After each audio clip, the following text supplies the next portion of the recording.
Yes, the benefits of prana. First of all, how the body and prana is connecting each other is what we are discussing. How the prana and body is connecting. We know that one expression of prana, we all know that prana is not breath. It is an expression. Breath is an expression of prana. There are so many other expressions in vital energy. So prana is actually not birth, but birth is an expression of prana. So the vital energy is everywhere in your body, and in the respiration system, it is expressing more. So that you can just observe that how it is influencing your feelings. It is a bridge. It is like a bridge between your body and your mind. So that if you have a fear is a mental expression.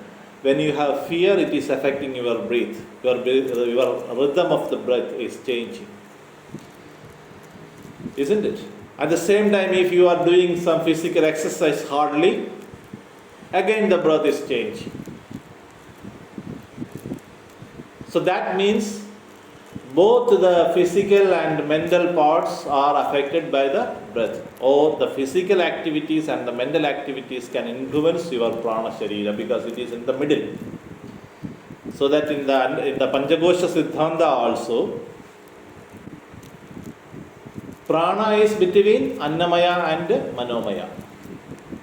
So from both the places, it influences the prana. Also, the prana can influence your body and mind. There are certain interesting facts. If you observe it, you can find it out. When you are in a particular mood, maybe you are in depression, maybe we all have different kinds of moods, depression, happiness, anger. If you observe the rhythm of your prana when you have a particular mood, for example, happiness. Just observe how you are breathing when you are happy.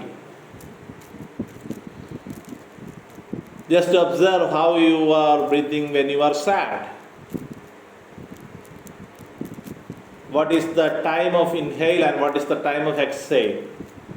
Whether you are pausing somewhere, whether you are holding somewhere. If you observe it for many days, you can understand there is a rhythm. When you are happy, you are breathing in a particular rhythm. In the next step, when you are in a neutral state of awareness, no happiness, no sadness, you are in a neutral state of awareness, you try to follow the same rhythm when you were happy. Now you can see that automatically your mind is becoming happy. It is a tuning. It is a conditioning.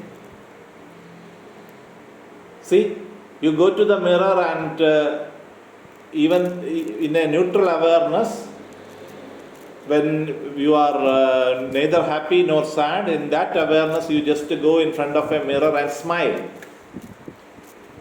Without happiness, without sadness, you just smile at yourself and observe your awareness. You can feel that the happiness is creeping into your awareness. How it is happening, because it is a conditioning. The brain knows, brain connects smile and happiness together. So the prana, when you are taking a long breath, you know what is happening. More oxygen is going to your, through the windpipe, it is going to the respiratory system. It is reaching into the alveolus, the filtering areas. From there it reaches into the bloodstream to the cells. So when the cells get more oxygenated, they are happy because this oxygen is their food. For a shallow breathing, less oxygen is reaching into these cells. So, whenever you have a long breath, it is actually feeding your cells more. and they are happy. See what is happening when you are in deep sleep. In deep sleep, you can see that all are breathing long breaths. They are taking long breath only. And in this long breath, when you are taking the long breath continuously for hours, what is happening in your body, new cells are creating. All the damage of the cells are getting repaired. That's why the researchers says that you need deep sleep. It is very necessary. If you are an anxious person, if you have more tension and stress, it is very difficult to get deep sleep, and next morning you will be tired, because the proper rest means the creation of new cells and repairing of damaged cells. So if you have problems with the deep sleep, the alternate is meditation. Because in real meditation also the same functions can happen. The metabolism can be reduced.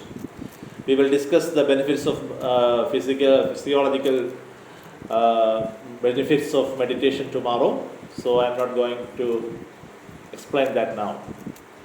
So here are some benefits of pranayama is written here. It increases our energy, and it creates a sense of calmness, peace, and blood flow increases, heart rate slowing. Actually, all functions of autonomic nervous system is decreasing. Otherwise, we can say that there are two nervous systems. We have a sympathetic and parasympathetic nervous system. When we are active, our sympathetic nervous system is more functioning. When we are working hard, when we are thinking a lot, when we are in an active mood, in doing exercise, all this time actually the sympathetic nervous system is active. And while you are meditating, while you are relaxing, your parasympathetic nervous system is getting activated. There is a balance is needed between these two systems. So in pranayama, particularly in conscious long breathing, your parasympathetic nervous system is getting more activated. Can you show the next slide? See, this is the blood chemistry while you are doing conscious deep breathing. See how simple is this, that every time this breathing, this shasa, nishwasa, or otherwise the inhale and exhale is with us. The same thing can do wonders for you, the same thing can do dangerous, harmful things for you. If you continuously doing shallow breathing for a long time, definitely you can have a lot of physical problems. So observe your breathing every day, how you are breathing, how rhythmic it is, and try to breathe consciously for at least half an hour a day. And many research says that if you breathe more than 22 times in a minute, that is actually shallow breathing. It can affect your body in long run. And it is a symptom of stress and anxiety. So in the deep breathing, the blood chemistry is changing. There is more oxygen, and the carbon dioxide is emitting in the proper way.